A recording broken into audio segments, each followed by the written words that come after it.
colocar aqui, está gravando, então vamos começar oficialmente. Sem falar de chuva, vamos falar então de conceitos, né? Coloquei lá o texto do Jacques Miller, do Amor à Morte, que eu achei um texto que, dos textos que eu fui procurando que relacionasse os conceitos, é um que aparecem mais conceitos dos que a gente foi conversando nas últimas semanas, né? Não estão todos lá, mas são muitos. A gente fez a nossa enquete para saber qual vai ser a sequência do que a gente vai estudar. Quem ganhou ali foi o esquema da angústia, então a gente vai para o esquema da angústia e depois vamos seguir a enquete conforme a sequência, né? Primeiro, segundo e terceiro lugar vai ser a sequência agora do percurso, que vão durar muitas semanas, diga de passagem, porque vocês viram a quantidade de conceito, né? Agora, tem uma coisa, quando a gente estuda um esquema, o próximo fica mais rápido, porque, por exemplo, no esquema da angústia, a gente já vai estudar real, simbólico e imaginário. Então, quando for para o grafo do desejo, real, simbólico e imaginário já estarão dados. Né? No esquema da angústia, por exemplo, a gente vai estudar alguns conceitos que a gente já estudou aqui, então vão ser revisar, por exemplo, sintoma e angústia. A gente não estudou inibição, né? E os demais. Então, à medida que a gente vai avançando, muito material vai coincidir. E isso ajuda enormemente, né? E quando se perder, volta lá na gravação, volta nos nossos resumos e assim por diante. Eu sei que eu estou devendo organizar, é falta de tempo mesmo, de organizar. A Lídia fez um trabalho super bacana, tipo um e-book com todos os conceitos, mas eu tenho que revisar e colocar as referências. Se eu me enrolar demais, eu vou fazer essa primeira versão sem revisar e sem as referências direito, e depois a gente vai arrumando com o tempo. Aí vocês vão, inclusive, me ajudando. Porque tem horas que, inclusive, se a gente for se ajudando, acho que vai até mais rápido, né? Porque tem horas que fazer referência bibliográfica, olhar, achar erro de português, já viu tanto que gasta tempo essas coisas?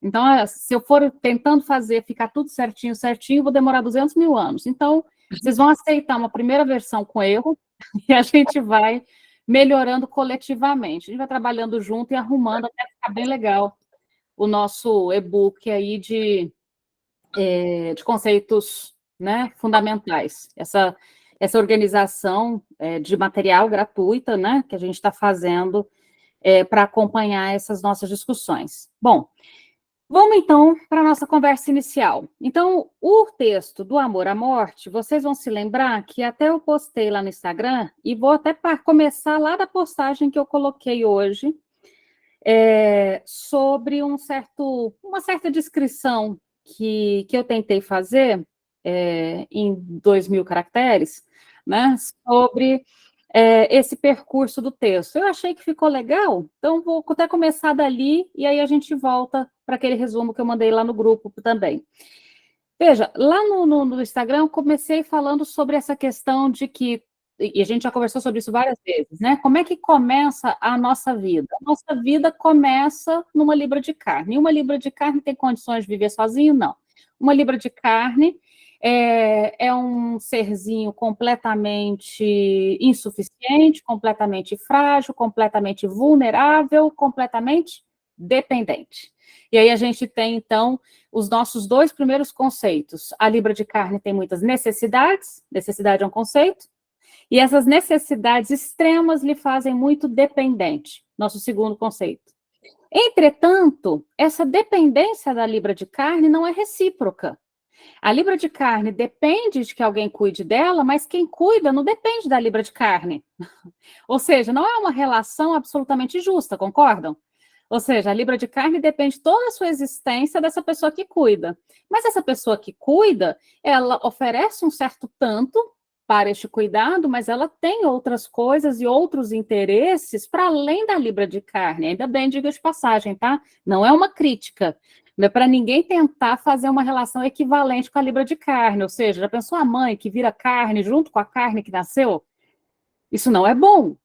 Eu acho que, inclusive, seria um quadro gravíssimo de depressão pós-parto, vocês não acham? Então, a ideia não é que ela seja uma relação equivalente. Tem uma diferença. Nessa diferença surge o nosso terceiro conceito, Desamparo, né? O desamparo é justamente o resultado dessa diferença. Então, nós temos uma libra de carne que é completamente vulnerável, portanto, tem muitas necessidades. Essas necessidades lhe tornam completamente dependentes de alguém que venha suprir tais necessidades. Essa pessoa que supre as necessidades não tem uma relação equivalente, tem uma diferença. Essa diferença faz com que a libra de carne e entre no estado de desamparo, né? Experimente um estado de desamparo.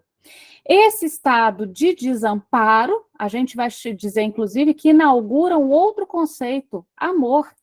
Desamparo é basicamente uma relação entre dependência mais amor. Olha que coisa doida. Ou seja, a nossa primeira relação amorosa, e é para ser a primeira, tá? Não era para ser da vida adulta, não. A nossa primeira relação amorosa é uma relação amorosa marcada pela extrema dependência, como se amar fosse igual a ser dependente. Eu sei que tem muito adulto que acha que amar é depender de alguém, e isso leva a um quadro, a uma repetição desse estado de desamparo, que pode acontecer na adolescência, na idade adulta, na velhice, em qualquer tempo, em qualquer momento da vida, por que não? Então, todas as vezes que amor e dependência se equivalerem, provavelmente a gente vai repetir a experiência de desamparo. Quantos conceitos a gente já veio até aqui? Necessidade, dependência, desamparo, amor, correto? Aí isso leva a um outro conceito. O que acontece quando o desamparo repete num outro momento da vida que não nesse tempo de bebê? É a angústia. Então, a angústia é justamente esse estado de desamparo que se experimenta em outros momentos da vida, correto? A angústia, portanto, ela é um sentimento, um estado pré-recalque. Não à toa não pode ser interpretada. E por que ela não pode ser interpretada? Porque ela é anterior à linguagem. Para alguma coisa ser interpretada, ela precisa ser escrita a partir da linguagem. E a angústia te lança para antes do recalque, ou seja, antes que a linguagem de fato tenha se estabelecido. Então, ela também não é interpretável. E aí a gente tem mais um conceito. Qual o próximo conceito que a gente tem aí? Ora, a dependência é dependência em quem? Em alguém que vem ocupar o lugar de outro, com maiúscula. Então, outro conceito que aparece nessa cena é a do grande outro. O surgimento da libra de carne, da sua necessidade, da sua dependência, leva a alguém a vir a ocupar o lugar de grande outro. Esse alguém que vem ocupar, né? O Freud vai chamar de nutriz. A gente já conversou sobre isso. Eu gosto do termo nutriz, porque vai nutrir mesmo as primeiras necessidades desse pedacinho de gente aí. Né? Esse grande outro, né? Que vai se ocupar de cuidar desse pedacinho de carne, vai dar também origem a um outro conceito lá na frente, o supereu. E olha como o superior vai surgir lá na frente, mas marcado, em primeira instância, por essa relação de dependência. Ou seja, desse primeiro amor, marcado pela dependência, futuramente o superior vai advir. E por que ele vai advir do amor? Justamente porque a libra de carne ama o grande outro pode lhe fazer exigências.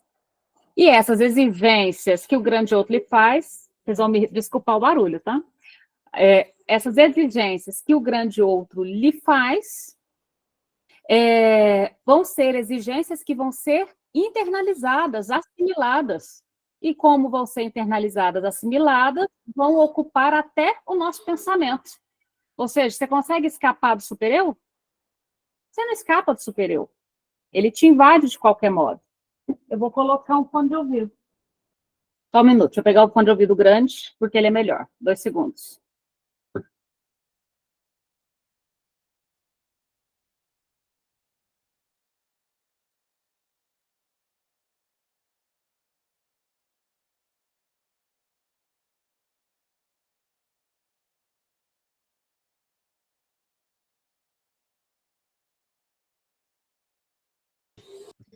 Continuando. Estão me escutando bem?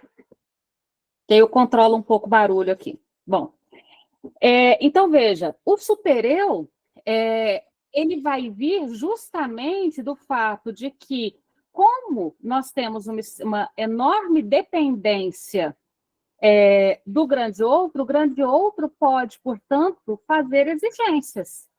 E essas exigências vão ser assimiladas de tal modo que você não consegue se livrar delas, nem pensamento. Nem pensamento, ou seja, o superior pode parar de cobrar aquilo que a coisa já está introjetada como sendo uma cobrança. E se você não segue, qual a consequência disso? A culpa. Eis outro conceito importante. A culpa. E aí, continuando, então, qual outro conceito importante que surge nessa história? Demanda. Ora, qual é a demanda? A libra de carne demanda ser cuidada. E a primeira demanda é uma demanda de necessidade. Ela precisa ser cuidada porque é frágil. Mas, suprida essa primeira necessidade, fica a demanda, sai a necessidade. No lugar da necessidade vem o amor. Lembra que a gente falou disso? Ou seja, quem cuida de mim, eu amo. Então, a demanda que, em primeira instância, era uma demanda de necessidade, se torna agora uma demanda de amor, né? Uma outra característica que vai fundar aí mais dois conceitos, e aí a gente vai para o esqueminha, é justamente o conceito de desejo e de pulsão. Como que esses dois entram? Ora, no percurso da demanda, a gente encontra esses dois conceitos em que sentido? Eu demando aquilo que me falta, aponta para o desejo. Eu não paro de demandar porque eu exijo nada menos do que a satisfação, aponta para a pulsão. A pulsão quer se satisfazer sempre. O desejo está insatisfeito. Então, nesse percurso da demanda, a gente encontra dois modos de buscar satisfação. Um guiado pela insatisfação, ou seja, pela falta, desejo, e outro guiado pela exigência de satisfação, pulsão. Então, a pulsão é a exigência de satisfazer sempre, nem que seja por vias substitutivas. Por exemplo, é proibido masturbar. A masturbação pode se deslocar, por exemplo, para lavar as mãos. Afinal, o sujeito se masturbava e depois lavava as mãos.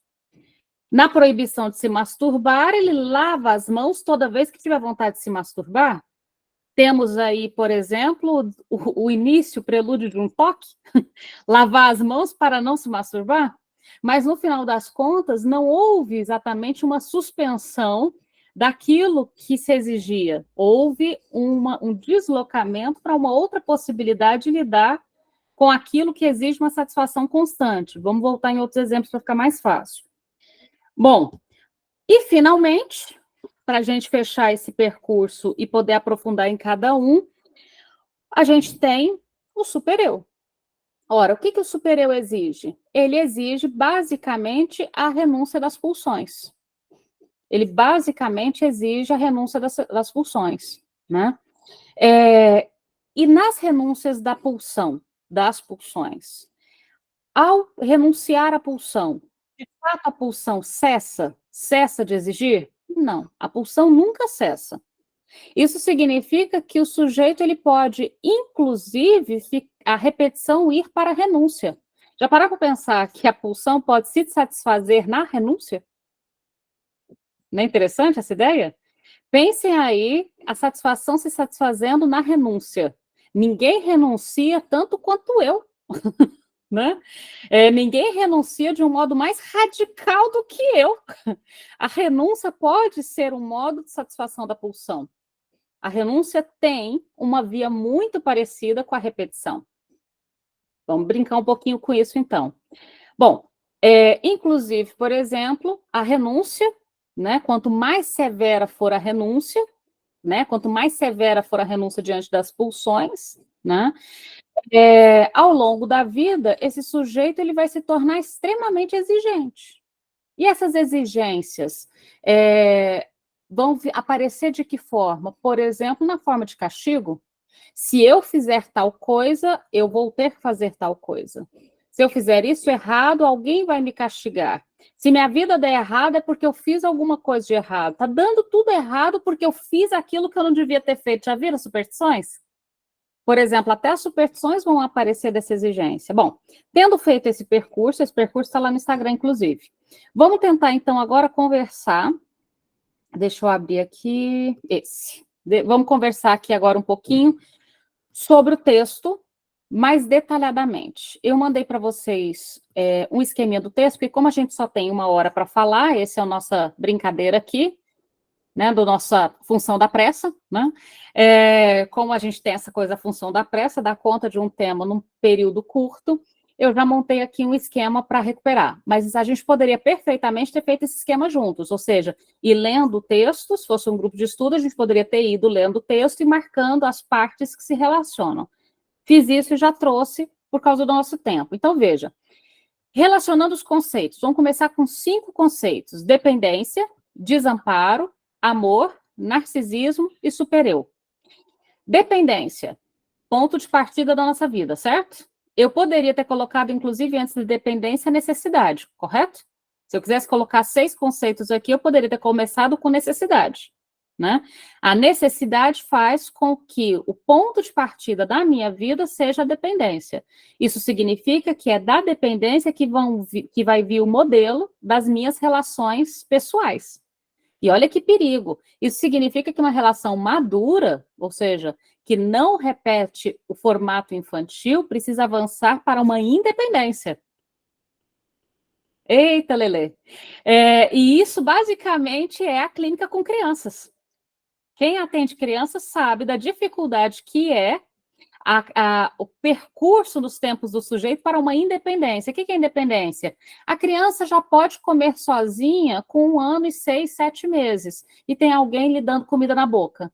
A criança já pode limpar o próprio bumbum aos 3, 4 anos, e tem alguém limpando o bumbum até os 9, 10. A criança pode dormir sozinha, basicamente desde que chega na maternidade, e está lá dormindo com os pais até a adolescência. Posso continuar os exemplos.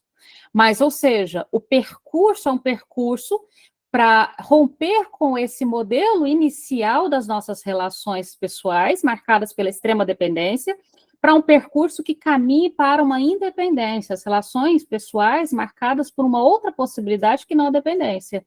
Entretanto, não é exatamente o que a gente assiste. Agora, uma coisa a gente já sabe. Quando as relações são marcadas por uma enorme dependência, qual é o resultado disso? Desamparo. O desamparo é justamente quando a dependência é experimentada novamente, e novamente, e novamente. Pensem, então, na clínica, as crianças chegando no estado de desamparo, ou seja, com sintomas que apontam para as consequências dessa relação de extrema dependência. Eu estou falando de criança, mas a gente poderia pensar em outras épocas, só que a gente vai mudando o nome para angústia. Ora, então, a dependência é o ponto de partida das minhas relações. Isso significa que quando eu experimentar uma relação de dependência novamente, eu vou experimentar sob a forma de desamparo. Na forma de desamparo, eu caminho para amor. E aí tem um ponto interessante. Na aula sobre amor, a gente disse, tá, que o amor é, em sua essência, narcísico. Lembram disso? Entretanto, olha que interessante, na sua origem, o amor não é narcísico. O amor é, em sua essência, narcísico, mas não em sua origem. Em sua origem, o amor é marcado pela dependência. Ou seja, o amor, ele advém dessa dependência ao outro. Ele se tornará narcísico, ou seja, um investimento que retorna ao eu depois. Então, o amor, ele tem uma origem não narcísica, pelo contrário, o amor não é somente narcisista, pois, no início, na sua origem, ele é marcado por uma dependência. Ele vai se tornar narcísico depois, porque o narcisismo vai ter que aparecer aqui, né? E aí a gente fala de narcisismo primário e narcisismo secundário. Voltem lá na aula, vocês têm dúvida. Que é um narcisismo sem eu, um narcisismo primário, um narcisismo com eu, um narcisismo secundário. Curiosamente, o primeiro narcisismo também é sem eu, não é engraçado? Ou seja, o primeiro amor não é narcísico, o primeiro narcisismo é sem eu. Ele vai vir o eu depois. Então, do amor a gente vai para o narcisismo. O que é o narcisismo? Amar a si mesmo caracteriza o narcisismo. O amor, em sua essência, narcísico, mas não completamente. Ok? Continuando, então. Deixa eu voltar aqui para o texto. Pronto. Do narcisismo, a gente vai para o resultado deste texto. Vocês perceberam que o resultado desse texto, do amor à morte, alcança aí o supereu. né? O que é o resultado desse texto? O percurso dos conceitos, a gente chega no supereu. O conceito do supereu depende do amor, né?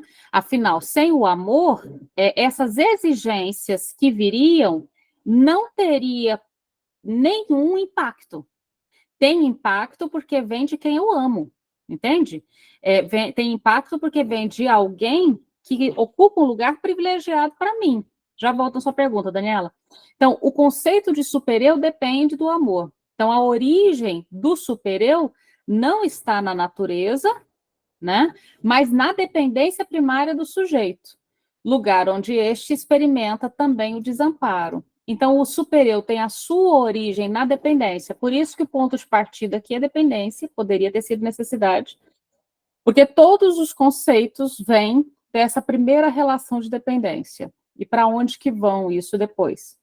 Daniela, você perguntou sobre o amor simbólico. Eu vou voltar no amor simbólico depois que a gente fizer esse percurso para não perder, tudo bem? Não, Renata, seria simbiótico. Simbiótico. Ah, que você escreveu simbólico. Desculpa, deve ter sido o corretor.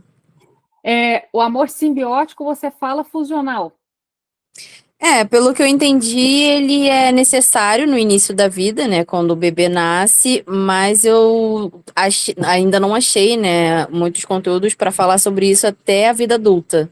Esse amor simbiótico que não se encerra, né, que permanece aí até a vida adulta. Eu não sei se entraria nesse assunto ou se você poderia indicar alguma leitura à parte para poder entender melhor sobre o assunto. Então, esse amor, na psicanálise a gente fala até mais do que simbiótico, a gente poderia falar de fusional.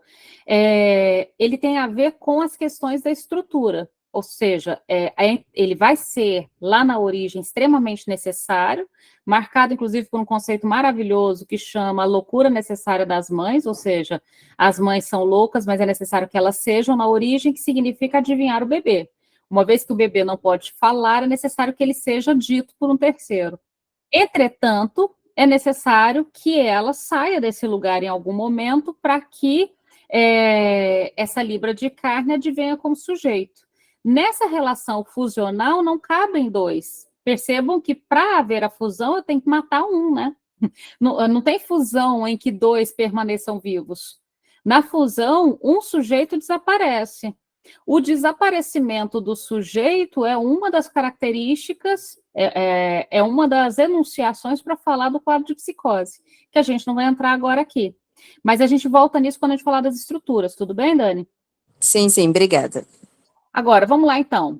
Outras três relações que a gente pode fazer. Mantemos dependência, mantemos desamparo, mas vamos acrescentar aqui angústia. A gente já falou no nosso resuminho. Então, veja, a dependência, o desamparo e a angústia são três posições subjetivas em relação ao grande outro, né? Então, qual a posição do sujeito diante do grande outro? De dependência, de desamparo, de angústia, de perda do amor. Então, diante do grande outro, eu tenho uma enorme dependência, diante do grande outro, eu dependo e amo, que é desamparo, diante do grande outro, eu temo enormemente perder o seu amor. Ou seja, primariamente, lá na nossa origem, a posição subjetiva primária é de que é insuportável existir sem o grande outro. É insuportável existir sem o grande outro. Tanto que é insuportável existir sem o grande outro, que na posição alienada, que conversa, Dani, que você perguntou do amor funcional. Na posição alienada, e a posição alienada é uma posição fusionada, simbiótica, nessa posição fusionada, o sujeito não existiria sem o grande outro.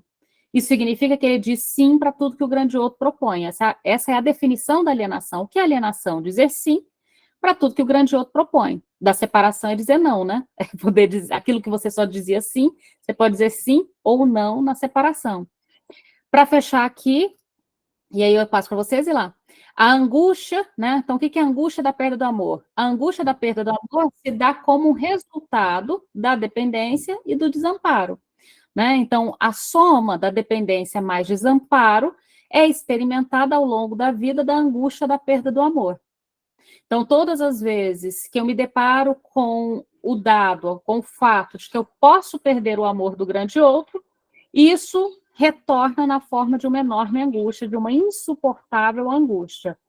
E aí a gente vai para a relação entre necessidades, demanda, desejo, demanda de amor e pulsão. Zilá, depois Fernando? Não, porque a posição subjetiva, né? Você falou da angústia, do desamparo, mas eu não sei, eu incluiria também inibição, né? Eu atendo pacientes que vêm, principalmente crianças, que vêm com uma inibição muito grande, né? Quando não fazem a separação. E aí eu te pergunto se não entraria aí, né? Porque lembrando até do texto, né? Inibição, sintoma e angústia. Se a inibição não entraria também com uma posição subjetiva. A inibição, ela é uma proteção. A inibição, ela é uma proteção contra angústias, Zilá. É interessante. Quando a gente for estudar, lembrando que o próximo tema que a gente vai estudar vai ser justamente o esquema da angústia. O esquema da angústia começa pelo conceito de inibição. Então, vai ser o primeiro que a gente vai estudar.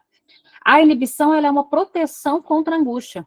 Ou seja, o sujeito, ele recua diante do verbo, andar, comer, falar, né? Para evitar que, ao conjugar o verbo, ele se encontre com a angústia lá na frente. Então, a angústia, a inibição, quando a criança nos chega num quadro de inibição, a gente aponta para do que ela quer se preservar. A inibição como uma defesa contra algo que ela supõe ser insuportável, que é, por exemplo, a angústia. Aí a angústia volta para essa questão da dependência. Então, a gente procura, nas crianças que chegam inibidas, a dependência. Procura a dependência nesses quadros que vai te orientar o tratamento. De que ela depende, de que modo ela depende, como essa dependência aparece. Isso já vem claramente, né? Mas é isso, aí conforme vai evoluindo o tratamento, aí não aguenta, né? Porque até o grande outro também captura de volta, né? E aí volta para a inibição, é um rolê. Mas agora fez sentido isso que você falou. Fernando? Olá, boa noite a todos. Boa noite. Eu não vi toda a sua aula sobre angústia, mas eu tentei ler o Inibição, Sintoma e Angústia, e houve uma discussão num outro curso que eu estou fazendo, do ESP, não sei se todo mundo sabe que existe, transtornos alimentares, e alguém falou de culpa, né, no pós deixar de comer por uma anoréxica, né? E eu falo que isso também existe, talvez, na compulsão alimentar, e que está mais próximo de mim. Mas aí eu fico confuso se essa angústia de que diz Freud, se tem, pelo menos, chega perto daquilo que a gente entende no linguajar leigo como angústia. Porque eu falei assim, quando você passa a ver uma pessoa que, vamos dizer assim, comete, né, um ato de não se alimentar ou comer compulsivamente, que seja, qualquer outra repetição, o que leva? O que a pessoa tem para si? Uma culpa ou uma angústia? E eu disse para a professora, né, na ocasião, que para mim há uma diferença. E eu quero saber agora da sua opinião também, se me permite perguntar, né, ou dos demais colegas. Porque para mim culpa é de alguma coisa em que você é acusado. Eu tenho uma formação em direito, eu fui advogado criminal. Então, a ideia da culpa é a ideia daquilo que você, de certa forma, faz conscientemente. Quando você repete por força do inconsciente, é mais angustiante do que culpável, na minha opinião. Agora, eu não sei se eu estou indo muito para o lado da questão leiga, né, da interpretação leiga da palavra, do que Freud quer explicar para a gente. Está indo mais para o direito. Angústia e culpa são muito diferentes. A culpa é aquilo que retorna do recalque e é específico da estrutura neurótica. Tanto que aquilo que retorna, por exemplo, da foraclusão não é da ordem da culpa, se você pensar em termos de estrutura, é da ordem da vergonha. Aquilo que retorna do fetiche, né? Aquilo que retorna do desmentido também não é da ordem da culpa, que seria o que retorna do recalque, nem da ordem da vergonha, que é o que retorna da fora-oclusão, e sim da vontade de gozo, que é o que retorna do desmentido. E no autismo, aí, curiosamente, a gente usa o termo culpa, angústia, aquilo que retorna da elisão, que é o que está no autismo, no lugar do recalque na neurose, está a elisão no autismo, aí a gente tem um encontro como retorno disso da angústia. Mas a angústia e culpa, se a gente pensar em termos de estrutura, elas nem retornam no mesmo lugar. Em relação ao conceito tanto freudiano quanto lacaniano de angústia, são bem diferentes da culpa. Eu acho que quando a gente falar sobre culpa vai ficar talvez mais claro, mas volta lá na aula da angústia. A angústia está aqui, tanto para Freud quanto para Lacan. Nesse momento, a gente está lendo a angústia como aquilo que recupera o estado de desamparo. Ou seja, a angústia como um efeito de algo pré-recalque. Entende? Tanto pré-recalque que o que retorna do recalque já não é angústia mais, é culpa. A angústia é o retorno pré-recalque. Mesmo para quem passou pelo recalque. Entende? Entendi. Bom, vamos avançar. Tranquilo. Vamos avançar mais um pouquinho? Ju, diga. Boa noite. Boa noite.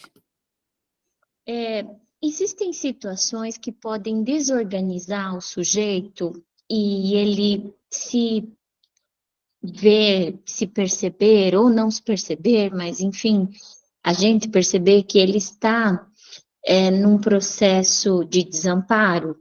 Por exemplo, uma jovem que vai sair de casa, mora com os pais, mas comprou um apartamento e vai se casar, vai morar, vai comprar seus móveis, suas coisas, enfim, vai morar com o namorado. Esta jovem aparentemente deveria estar feliz, animada, porque está dando um novo passo, está comprando suas coisas. No entanto, ela deprime. Ela, não sei se deprime, mas desorganiza. E eu queria que você pudesse fazer uma amarração com... Porque quando eu vi essas palavrinhas juntas aí, eu fiquei pensando que seria uma perda do grande outro, ou uma ameaça da perda do grande outro, sair da casa dos pais, por isso que talvez ela esteja desorganizada. Olha só, não dá para analisar com tão poucas informações, mas vamos pensar algumas coisas assim. Sair da casa dos pais, no mínimo, pode significar uma mudança da posição do sujeito, né, de filha para alguma outra coisa. Não é uma tarefa fácil, a gente sabe bem, sair de uma posição da qual você já está para uma posição que você não conhece.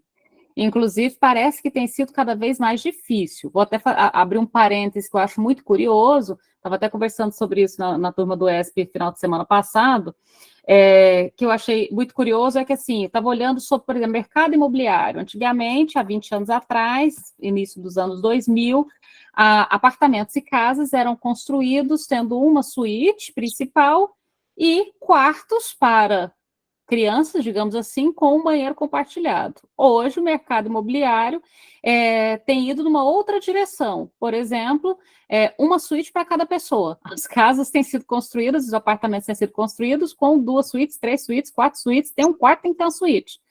E, curiosamente, quando você vai avaliar o porquê disso, já partindo do pressuposto de que esses filhos parece que nunca vão sair da casa dos pais.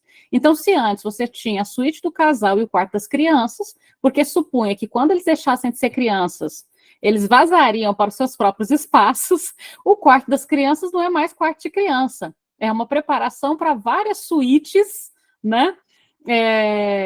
Dentro da casa dos pais, que vão deixar de ser a casa dos pais e vão ser a casa de vários adultos que vão coabitar ali juntos. Então, por que as quartos estão mais... Inclusive, em relação ao investimento, antigamente as casas eram construídas e grande parte do investimento financeiro e metragem da casa vinha da área comum. Hoje, o investimento vai para as áreas privativas, ou seja, os quartos ocupam uma porcentagem maior, os quartos são maiores, são todos suítes, e a área comum nem TV mais na parede da sala tem. Cada um tem a sua própria tela na sua própria mão, não é nem na parede mais, é no próprio bolso. Ora, tem alguma coisa acontecendo de muito curioso que parece, Ju, conversar um pouco com isso que você está apontando. Parece muito difícil sair dessa relação primária de dependência. Que basicamente, em algum momento da vida, as pessoas elas deveriam sair da casa dos pais. No entanto, estão saindo cada vez mais tarde da casa dos pais. Por que é tão difícil sair da casa dos pais? Inclusive para os pais também. Eu conheço vários pais. Aqui a gente tem uma universidade que 90% dos nossos alunos vêm de fora. Todos os alunos, boa parte dos alunos chegam e falam assim: meu pai me ofereceu um carro para não vir. Meu pai me ofereceu pagar faculdade particular na cidade onde eu moro para eu não ir estudar na faculdade pública. Olha que loucura! Isso não acontecia antes. As pessoas ficam felizes que o filho passou na universidade pública e ia sair de casa. E, de repente, agora os pais estão fazendo uma negociação para os filhos ficarem em casa. Eles pagam a faculdade particular para eles não saírem de casa para estudar fora. Você sabia que tem pais fazendo essas coisas? Então, parece que tem um pacto de ambas as partes, em termos psicanalíticos, uma parceria sintomática. Então, talvez, Ju, romper com essa relação primária de dependência também seja uma tarefa muito difícil. Essa relação primária de dependência gera um estado de desamparo, então o desamparo está mais relacionado com esse retorno à dependência originária. Entretanto, sair dessa relação de dependência na relação com o grande outro e tornar-se, talvez, uma das versões de grande outro na própria vida, inclusive, diga de passagem, todo grande outro de hoje foi antes uma libra de carne para o outro grande outro, tá? Diga de passagem. Já pararam para pensar nisso? Ou seja, quando você assume a posição de grande outro em relação à libra de carne, tenha ciência de que antes você foi a libra de carne. Né? Diga, Fernando. A gente tem que lembrar que isso tudo é neoliberalismo, né? É nova economia mundial, em que a indústria, o mercado cria a dependência de um e de outro, né? Então, eu acho que aí o grande outro de ambos, de pais e filhos, é aquele que faz com que você faça assim: olha, é bom você ficar em casa, né? E é bom vocês continuarem juntos, mas cada um com a sua televisão, cada um no seu quarto, cada um com o seu bebê, né? Cada um juntos, porém separados, né, Fernando? Já não almoçam juntos, cada um está no seu aparelho celular, cada vez mais caro, coisa e tal, isso aqui. Sabe, não existe brincar na rua, não existe nada disso para criança, né? E cada um tem a sua TV e seu jogo ali, né? Dentro de uma estrutura que as pessoas pouco se veem. Fechado o teu... E isso que você está apontando, Fernando, e Ju, isso que você perguntou, em termos teóricos, não é desamparo, porque o desamparo é a repetição e não a saída do estado de dependência. Entretanto, poderíamos dizer que é um sofrimento, um mal-estar, diante da possibilidade de ter que construir esse outro lugar, esse novo lugar. Entende? Então, veja, há sofrimento em manter-se na relação de dependência. Entretanto, há sofrimento em sair da relação de dependência. Inclusive, se não houvesse, os tratamentos seriam fáceis. Porque quando a gente diz, né, por exemplo, que a criança tem que sair da cama dos pais, e os pais dizem, mas ela chora, ela acorda a noite toda, ela entra em desespero. Ou seja, há adoecimento ficando na cama dos pais, há um adoecimento e mal-estar saindo. É só que a gente faz um cálculo que o sair é um sofrimento mais pontual e uma conquista a longo prazo. E o ficar é uma satisfação pontual, um adoecimento a longo prazo.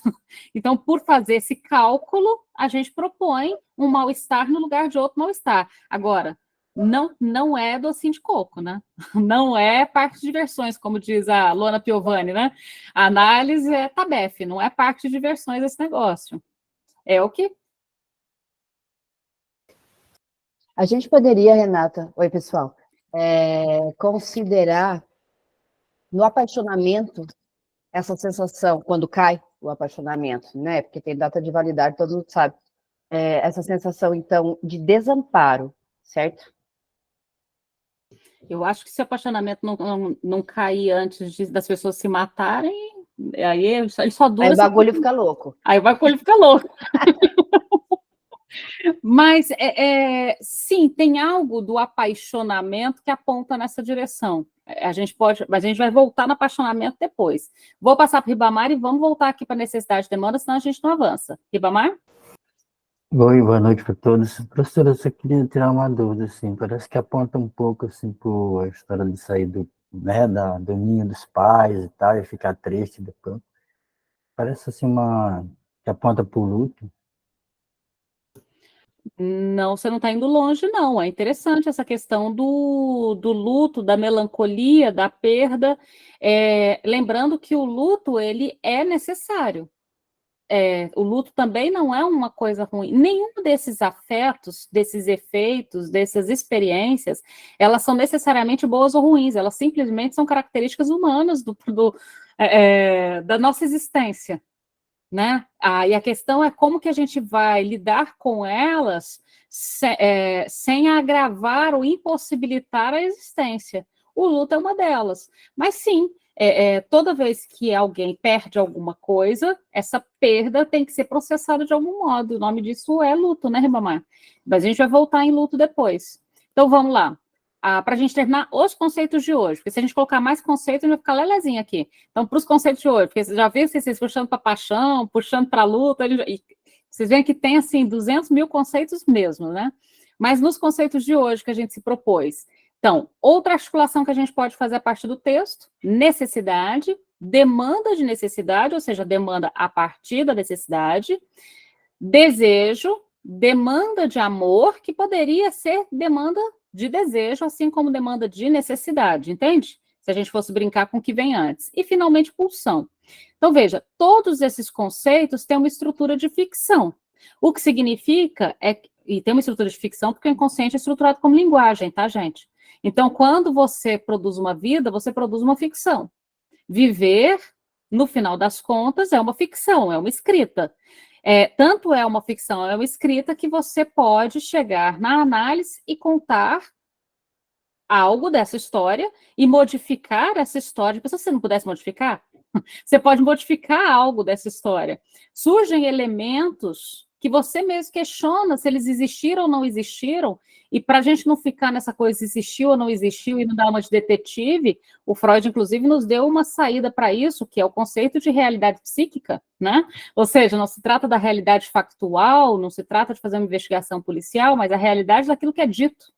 Se é uma realidade daquilo que é dito, a nossa vida tem uma estrutura de ficção. Ou seja, o sujeito vem e nos conta a verdade não existe.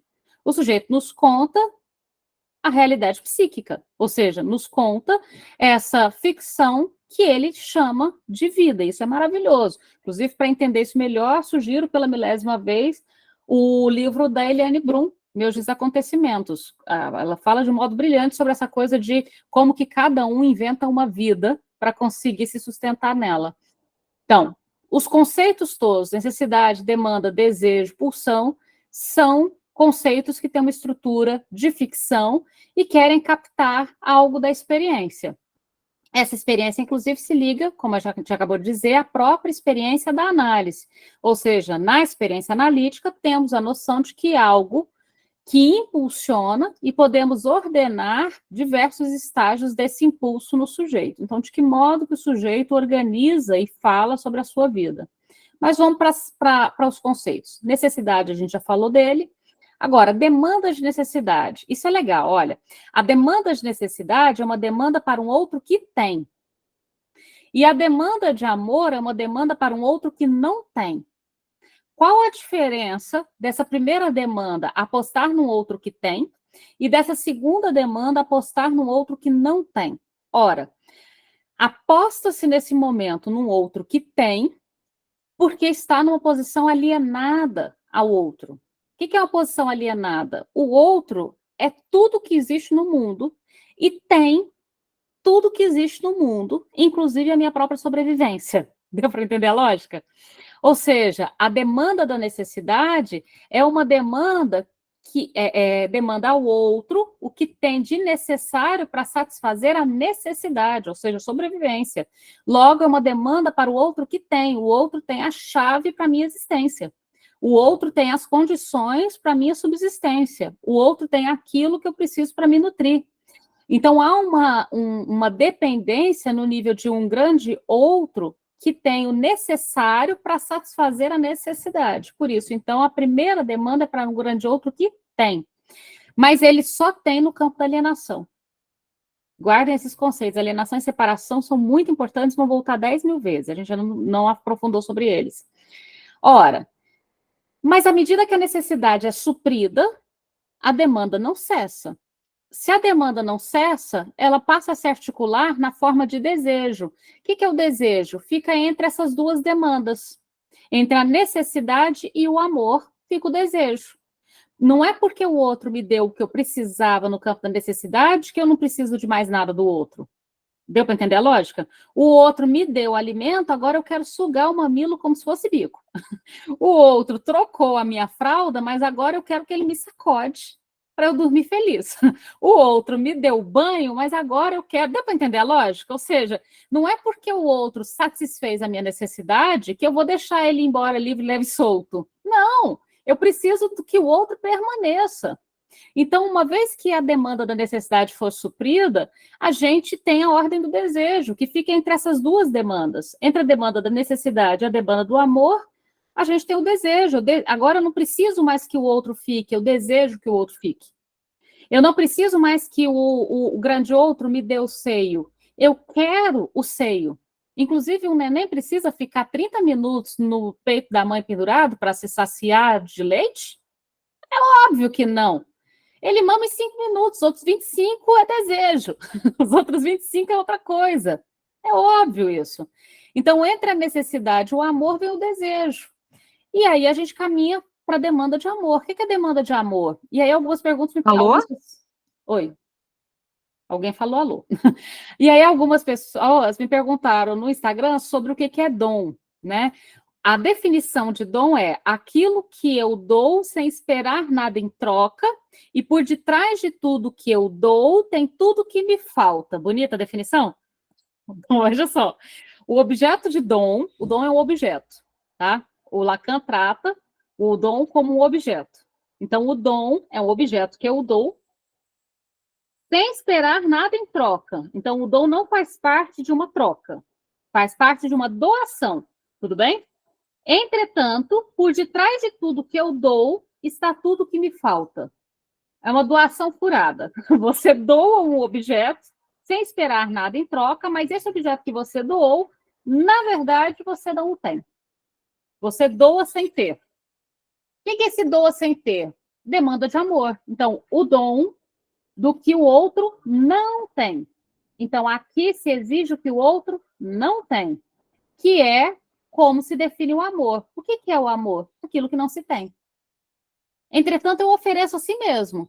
Né? É até engraçado quando a gente vê a pessoa fala assim, nossa, fulano disse que me ama. E aí eu respondi, fiquei sem graça, respondi de volta para ele que eu amava também, mas se ama, não sei. Ora, ninguém de fato sabe. Um dia você decide. Um dia você decide, ó, essa palavra agora está valendo. Essa palavra agora está valendo, eu vou usar, eu vou dar uma sustentação, mas por detrás de tudo que eu digo tem tudo que me falta. Efetivamente, que essa palavra faça algum sentido. Então, o dom é aquilo que o outro não tem, que é como a gente define o amor. Aqui a gente distingue, então, uma segunda demanda, não mais a demanda da necessidade, mas a demanda do amor, dirigida ao grande outro que não tem. Tudo bem? Então, não é mais aquele grande outro que tem, é o grande outro que não tem. Então, não é mais um grande outro a qual se está alienado. Aqui não é mais da ordem só da alienação, tá? Já avançamos um pouquinho mais, já tem um eu, já tem um sujeito. E, finalmente, a gente chega como resultado da necessidade, demanda de necessidade, desejo entre as duas demandas, demanda de amor, a gente chega na pulsão. A pulsão, e a gente vai finalmente para a relação entre desejo e pulsão, que são muito importantes. Lacan não escreve a pulsão no nível básico, natural, ou seja, a pulsão não está na origem. A pulsão é resultado. E aí vem um erro clássico. Muitas pessoas colocam a pulsão como se fosse primária, como se estivesse na origem das nossas manifestações. Não está. A pulsão vem depois. Ela supõe todos esses estágios. Necessidade, demanda, desejo. A pulsão vem depois, tá? E aí, já passo para vocês, e lá, veja, a demanda quer dizer apenas, a demanda, né, demandar quer dizer apenas se dirigir ao grande outro, né?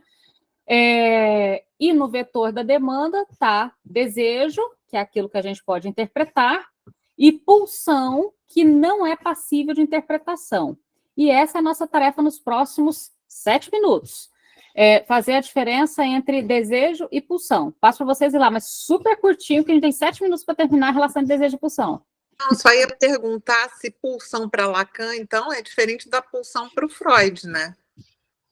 Ele faz uma diferença, e se você voltar lá no texto do Miller, ele fala assim, para Freud, pulsão é tal coisa, para Lacan, pulsão é tal coisa. As duas são muito próximas, mas tem uma diferença. Agora, para Freud, a pulsão não é a mesma desde o início da sua obra. Você lembra que o Freud tem 3 teorias da pulsão? O Freud tem 3 teorias da pulsão ao longo da sua obra. Então, a gente tem uma primeira teoria da pulsão, que inclusive são, digamos, 2, né? Pulsão de vida, a pulsão sexual e pulsão não sexual. Depois ele tem uma segunda teoria da pulsão, que ele tira o binarismo, e depois ele volta para o binarismo, mas não só de sexual e não sexual, ele diz que toda pulsão é sexual e passa para o binarismo de pulsão de vida e pulsão de morte.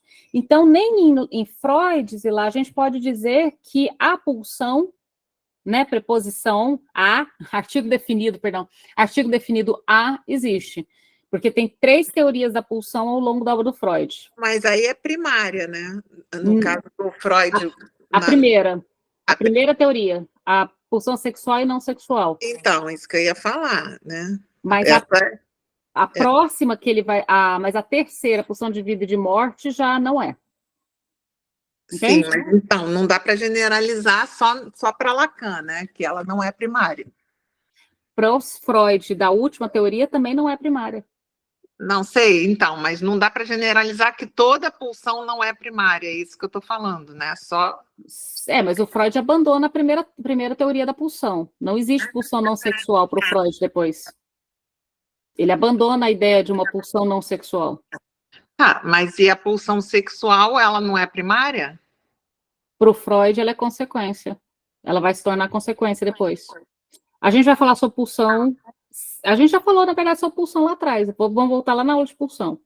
Mas vamos avançar aqui, e aí, Matias, vai ficar mais claro a sua pergunta sobre por que o desejo pode ser decifrado. Ele pode ser decifrado justamente porque é inconsciente, tá? É justamente porque ele é inconsciente que você só tem como acessá-lo pela via da decifração.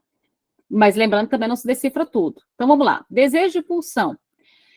O que justifica, né, fazer a distinção entre desejo e pulsão é que não é possível dirigir a experiência analítica sem essa distinção. Inclusive, essa distinção é necessária para distinguir dentro da neurose histeria e neurose obsessiva, tá?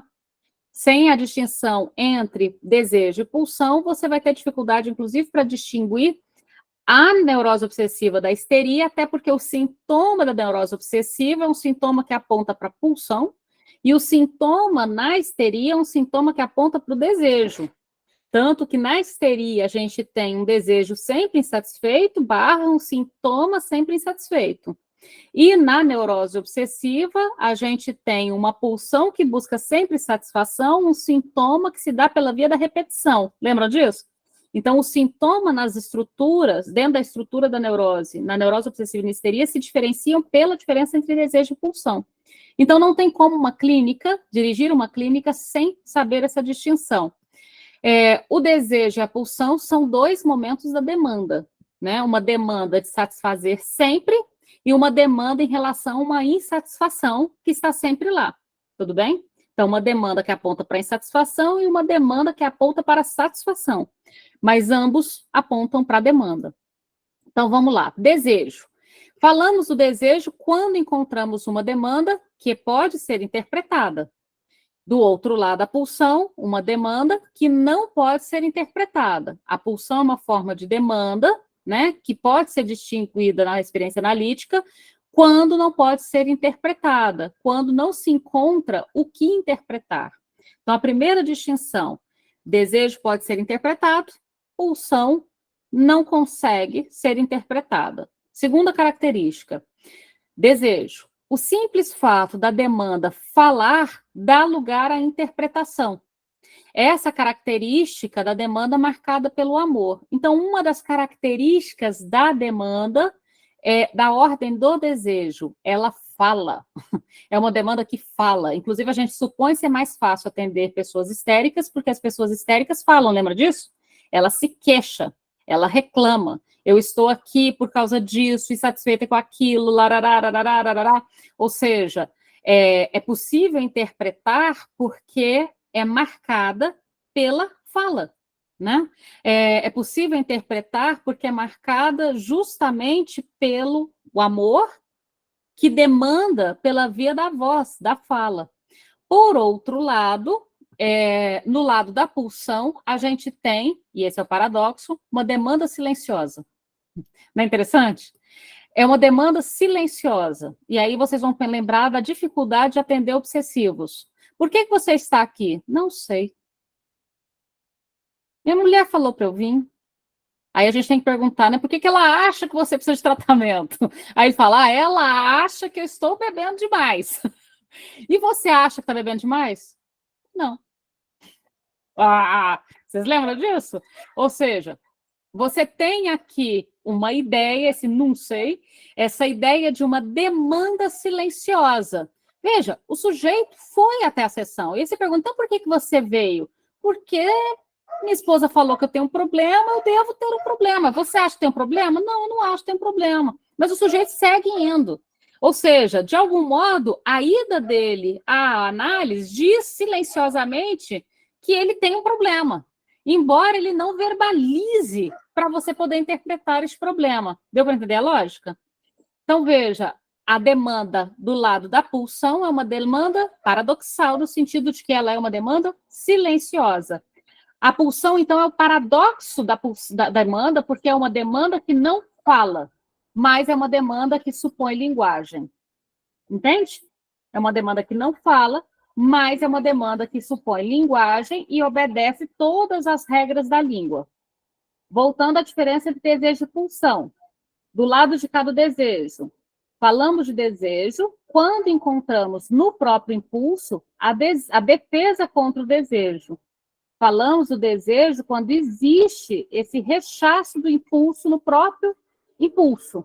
O desejo também é uma defesa contra o desejo. O desejo é, por sua vez, a vontade de rechaço do gozo. Bem simples, parece confuso, mas não é confuso. O que a gente está falando? Que o desejo encontra um impulso contra o desejo. Vem cá, se você resolver o seu desejo, o que você faz depois? Imagina o cachorro correndo atrás do pneu e o pneu para. Você alcança o pneu. Você já viu algum cachorro saber o que fazer com o pneu depois que o pneu parou? Então, o que você faz com o desejo se você alcançar o desejo? Você não sabe o que fazer, ou seja, olha que coisa interessante sobre o desejo. A gente tem um rechaço contra o desejo ao mesmo tempo que a gente o deseja. E por que a gente tem um rechaço? Porque se o desejo se concretizar, eu não tenho mais o que desejar. Então, para garantir que o desejo permaneça, o objeto desejado sempre se desloca, lembra? Então, eu desejo A. Se eu alcançar A nunca foi de fato meu desejo, sempre foi B. Aí eu alcanço B, B nunca foi de fato meu desejo, eu desejo C. E assim sucessivamente, né? A gente sofre nos dois casos, tá? A gente sofre tanto na ordem do desejo quanto na ordem da pulsão. Só que do desejo, a gente sofre de insatisfação, e aí você vai dizer, mas se a gente sofre de insatisfação, então quando o sujeito satisfaz o desejo, a gente vai ficar feliz. Não, gente, que horror, de jeito nenhum. Satisfazer o desejo é a última coisa que o neurótico quer. Ele diz que ele quer satisfazer o desejo, mas quando ele finalmente satisfaz esse desejo, o desejo é outra coisa. E outra coisa, e outra coisa. O sofrimento vem justamente disso. do trabalho que dá manter-se insatisfeito. Vocês têm ideia, tanto que é trabalhoso se manter insatisfeito? E as pessoas todas ao redor te dando aí várias dicas de como você deveria não se manter-se insatisfeito. Agora, da pulsão, né? A pulsão, em troca, tem certeza. E essa certeza aqui, depois a gente conversa melhor sobre ela. Né? Então, a pulsão é um impulso que não se destrói, não rechaça a si mesma, prossegue. Né? Então, a pulsão é uma vontade de gozo, enquanto o desejo é um rechaço de gozo. Então, a pulsão quer sempre mais, e mais, e mais. E o desejo quer sempre menos, e menos, e menos. Entretanto, busca se satisfazer, mas rechaça qualquer possibilidade de satisfação, busca a satisfação plena, mas nunca alcança, porque depois dessa sempre tem mais e mais e mais. Um exemplo bobinho disso daqui. Imagine que a pessoa, ela fala, eu estou com sede, você pode me trazer uma água? Aí você leva a água e a pessoa coloca, mas você não vai beber água? Você pediu água, você não vai beber água? Aí a pessoa fala, mas eu não estou te entendendo, tudo que eu quero é poder pedir uma água para depois não beber a água. É só isso que eu quero, pedir uma água e poder não beber a água. Isso é manter-se insatisfeito. Se ela beber água, ela resolve o problema. Então, ela vai pedir água para não beber água. Para a gente poder fechar por causa do tempo que já estouramos. Então, o desejo nomeia um estado de insatisfação fundamental. O sujeito é fundamentalmente insatisfeito. Quem é esse sujeito? O sujeito histérico. O sujeito histérico, ele é fundamentalmente insatisfeito. O desejo permanece sempre insatisfeito. É a condição dessa estrutura. No lado da pulsão, por outro lado, né, ao contrário do desejo, implica uma satisfação. Não pensem que a satisfação, no final das contas, não tem sofrimento. Imagine você ter que ficar 24 horas por dia buscando satisfação. Vocês percebem o cansaço? É extremamente exaustivo manter-se insatisfeito e é extremamente exaustivo manter-se satisfeito. As duas coisas são extremamente exaustivas. Do lado da pulsão está a obsessão e a fobia. Lembrando que, então, a gente normalmente fala na neurose de 3. Histeria, neurose obsessiva e fobia. Tudo bem? A gente fala mais das duas, mas a fobia é importante entrar aí. Em Freud, então, a pulsão significa um impulso sempre satisfeito. Então, a pulsão tem que se satisfazer sempre. Como ela não consegue se satisfazer no mesmo objeto, ela pode se satisfazer por substituições desse objeto, como, por exemplo, da masturbação para lavar as mãos. Deu para entender? Ou seja, desloca para um outro objeto, mas socialmente aceito, por exemplo, tá?